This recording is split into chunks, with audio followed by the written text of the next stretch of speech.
Hello friend, आपके पास Vivo T4R 5G phone है। उसमें आप रिंगटोन लगाना चाहते हैं तो कैसे लगाएंगे, तो इस वीडियो में आपको बताने जा रहे हैं। तो सबसे पहले आपको करना क्या होगा, अपने मोबाइल की सेटिंग ओपन कर लेना है।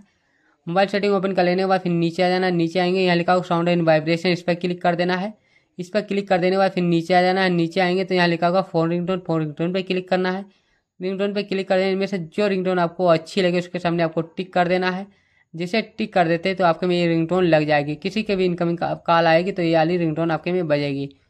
तो हमारा वीडियो कैसा लगा कमेंट में जरूर बताना। यदि हमारे चैनल पे पहली बार आए हैं तो चैनल को सब्सक्राइब करना ना भूलें।